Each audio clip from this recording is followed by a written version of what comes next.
Right, hey guys, how are we doing? So we're on the final review from Totally Not Mark for Hunter x Hunter, the Chairman arc. The Chairman election arc. Thought it was good. It was a bit difficult to top the Chimera Ant arc, this is my personal opinion. Did some interesting stuff. Wasn't amazing, but I finished it off nicely. And obviously the manga continues after this. I mean, he's doing the manga though, so I don't want to go. I think he's going to stick with like anime, where he gets up to with the anime, because we've then got the Dark Continent stuff after this. I don't know. Let's see where he goes with this. I like that Leorio gets his moments in this, and we get to actually meet. This is the last review on Hunter x Hunter. I will be Gon's dad. At least a little bit, and looking at the recent output from Tagashi, I would imagine for quite some time. Fret not, because Daddy Mark's got some juicy content here for you today, and a celebration of sorts for my new favorite moment in the series. There are moments like this in practically every story worth telling, and in one way or another these moments end up defining their story's legacies. The chaos, fear, and power that was seen during Goku vs. Frieza, the incredible. heartbreak and loss that was experienced through the Thanos snap, and the selfish, geometric breaking idiocy that was Jack leaving Rose on the piece of driftwood big enough for both of them. But my point is, all of these are stories that in one way or another etched their names onto our collective consciousness, and this week my eyes bore witness to and fully realized the moment that I welcome to echo in my mind as the single most cathartic experience in all of Hunter x Hunter's long winding story for me. I am of course talking about Leorio punching. Yeah. Let's watch that again. It was so cool to see. Alright, feels good. Let's watch that again. Yes. Leorio's cool. I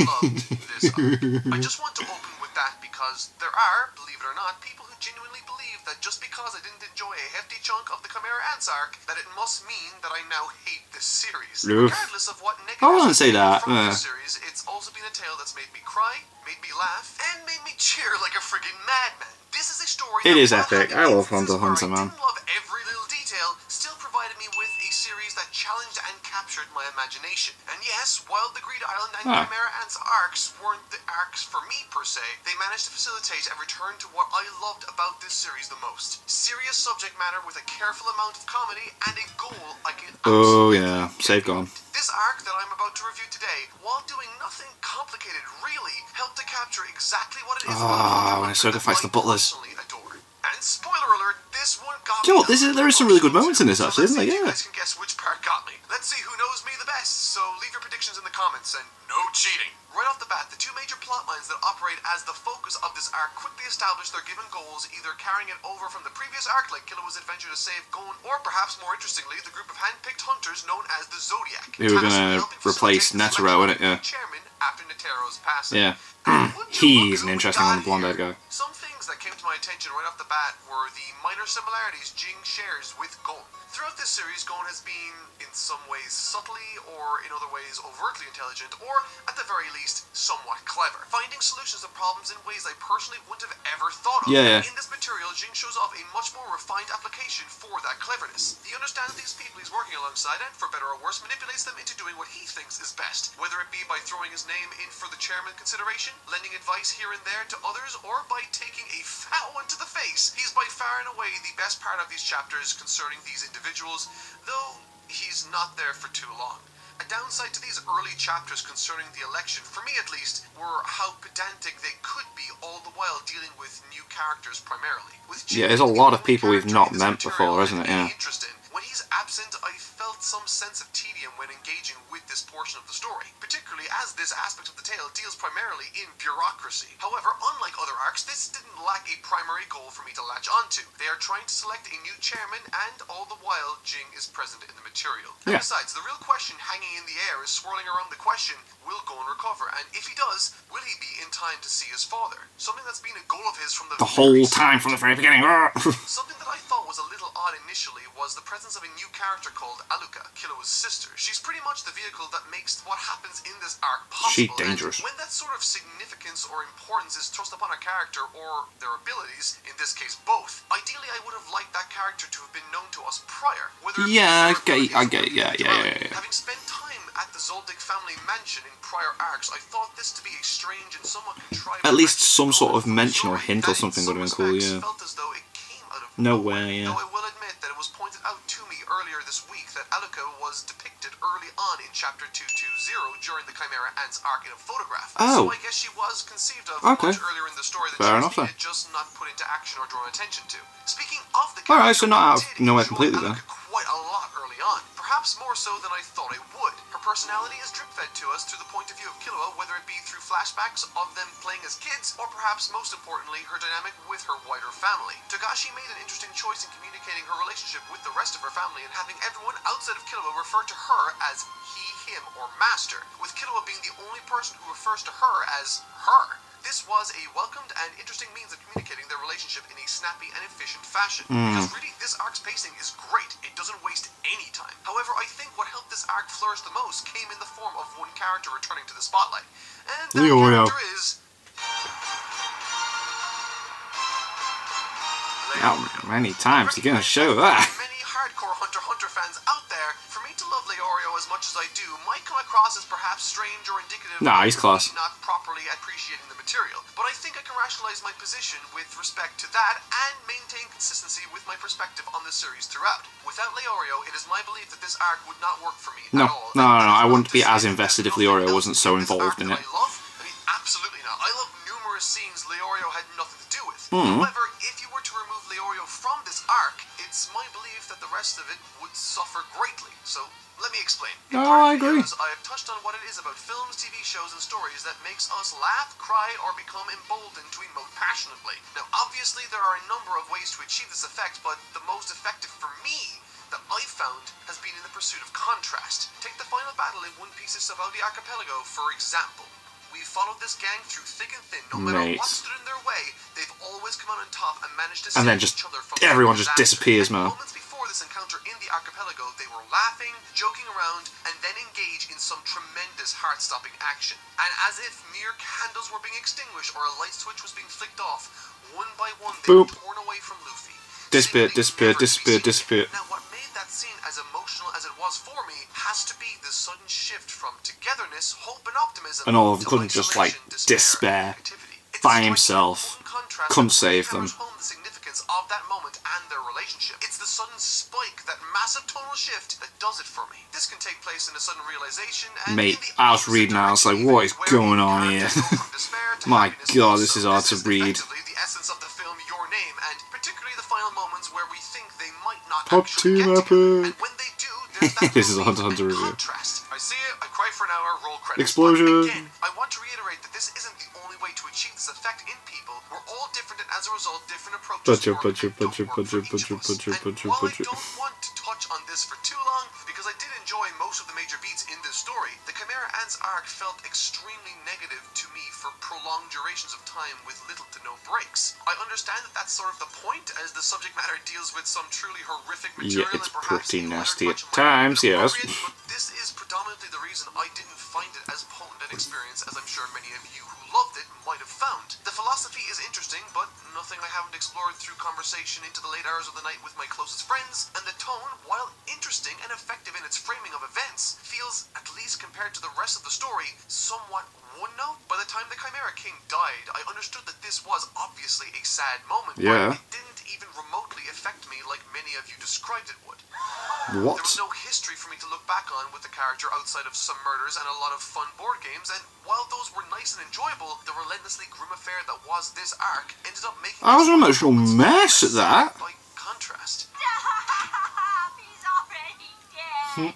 But somewhat interestingly, while the arc didn't invoke any strong feelings from me in terms of reaction, it did spiral me into a nihilistic abyss for a solid 2 weeks, forcing me to question whether or not I should or should not finish the series. Oh, God. But in the end, my psychotic compulsion to complete what I set out to finish flew in the face of any dwindling mental health I had at the time.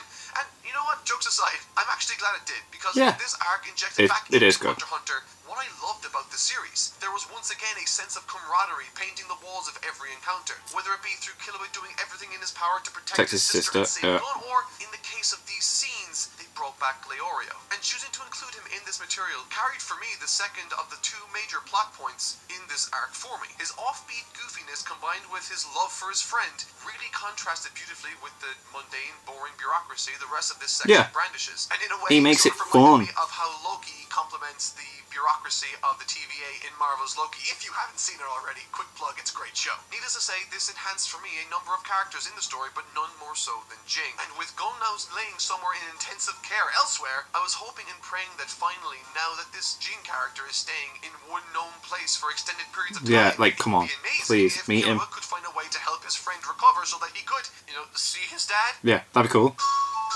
That would be really nice, that, yeah. I was showing it again.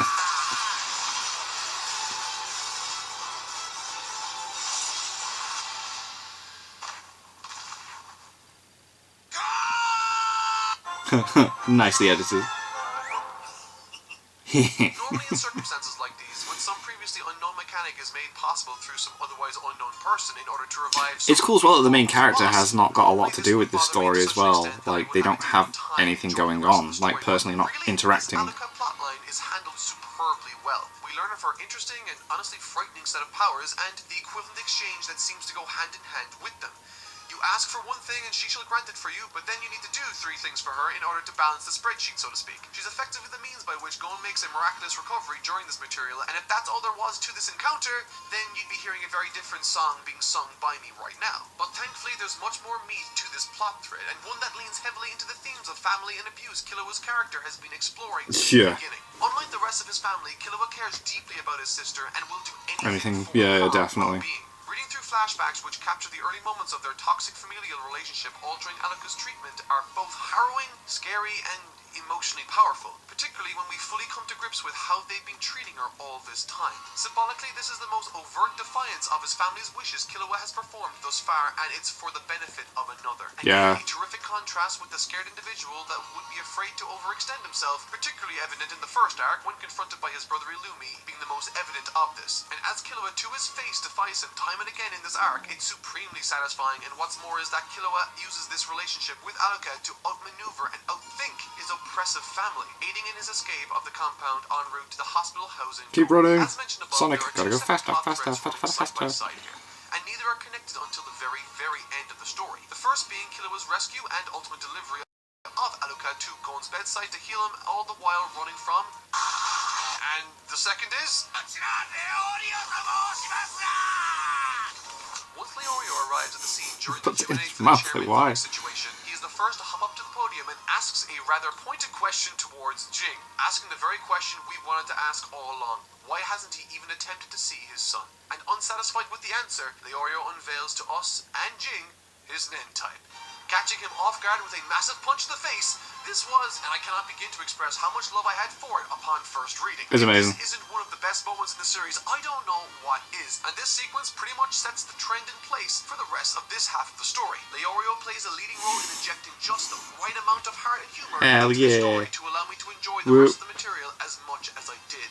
I mean, Leorio's indifference to being chairman at the Hunter Association, coupled with his preposterous popularity, cemented him as... It is quite funny. It's like, I don't care if I win, but everyone wants him to win. He's just so much fun, and I'm not even done talking about him in this section yet. But first, let's finish off Killua's story with Alluka. Whoop.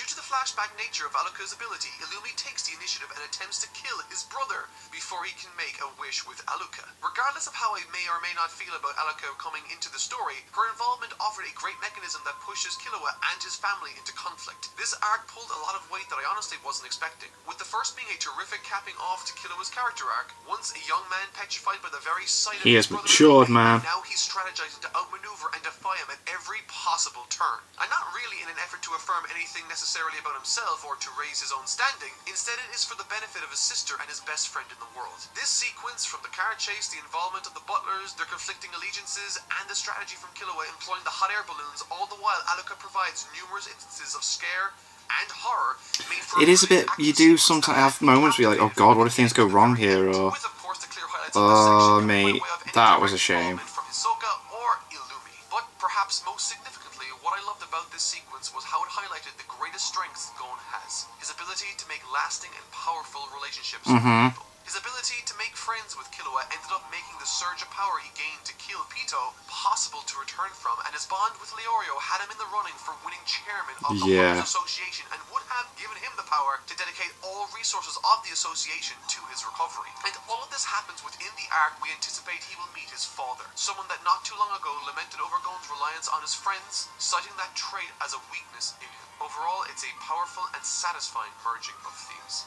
Eventually, Killua reaches Gon's bedside, and it cuts to Leorio's continued success in the race, and in the middle of another speech where he expresses his concern and sense of powerlessness to help Gon, the young hunter barges into the auditorium, leading Leorio to embrace him tightly. This moment was so sweet that I actually welled up a little bit, and yes, this was the moment that got me emotional. If you commented that down below, congratulations, you know me very well. This was exactly the sort of stuff that I was missing from Hunter x Hunter. Kurapika, Leorio, and Killua made such a brilliant team of clashing personalities that once it became almost entirely about Killua and Gon's dynamic, that very dynamic became a little less special, which was a shame. As soon as you had just them in the mix, like, the gang. Kurapika isn't in this arc at all, the tone and power of this arc was helped immeasurably by Leorio. The last two chapters where Gon finally gets to share more than a fleeting exchange with his father is a fitting end to what has been a long story told over the course of 339 chapters. Damn. While I personally didn't like Jing as a person, I don't think it was important that I did or did not. No. And the final panels of Gon's time spent with Jing focus not on Jing's happiness or their collective joy together, though that is definitely present here and there. Primarily what I felt this arc focused on towards the end was the wonder and joy Gon feels in that moment with his dad. He's achieved what he set out to do from the very beginning, and in a way that's so cathartic and powerful and emotional and brilliant to me. To open up a bit, I've got a rather complicated family history, and it's one that I've been very conscious was painting my expectations and reactions to most parts of the story from the beginning. When I was 3 years old, my parents divorced, leaving me to Damn, that's a young age. as they both wanted to be in my life. I didn't mind this at all, and really I consider my childhood to be a very secure and happy one. I was very lucky. I do, however, have a younger brother, 7 years younger in fact. One my mother had with another partner after, and long story short, he left when my brother was just 1 year old. And to this day, we've never seen him again. And growing up, it sort of put me into a strange role. Something akin to half a brother and half a father once I got old enough. Wow. Reading through this story, looking at what Gon was going through, how he was feeling, and what sort of clumsy and unkind treatment Jing placed in front of him, all because he either didn't want to engage or was nervous to, invoked strong and personal Oh god, I feelings can imagine. regarding Jesus the Christ. situation in my real life. So, when I say that I loved Hunter x Hunter, I'm not saying that just to appease an audience I know loves the series also. I sincerely mean it, as it gave me an avenue to better explore my own complicated feelings surrounding my family's history and the love I have for my brother. From outsiders looking in, I think it's easy to look at a situation like this objectively and see it for what it is. But when people you love are involved and waters are muddied, suddenly the right choice of action isn't obvious and it becomes a series of compromises and trade-offs. Hunter x Hunter explored all of those in great detail through a variety of different avenues coming to a head during the traumatic and devastating Chimera Ant's arc, and thankfully climbed out of that despair and injected the hope and optimism I looked to these stories initially for. And so, in an effort to subvert the genre consistently, it for me managed to create one of the most cathartic shonen moments I've yet read through. Unlike other stories, I don't think Hunter x Hunter is one that can be fully captured and realized without digesting it all, and while I'm aware that Kurapika's story continues on after this, the heart of this tale for me was Gon, and to see his story meet a fittingly heartwarming conclusion in a series that has been described as notoriously grim and incomplete was one of the most beautiful surprises I've ever received from a manga. Maybe this story will continue, maybe it won't, but whether I mean, the manga's still going a little bit. No impact on how happy I am to have read it and to have shared it with all of you these last few months. As always, I've been Totally Not Mark. I'll see you all next weekend. Thank you so much for watching. Well, I'm glad you liked the last one.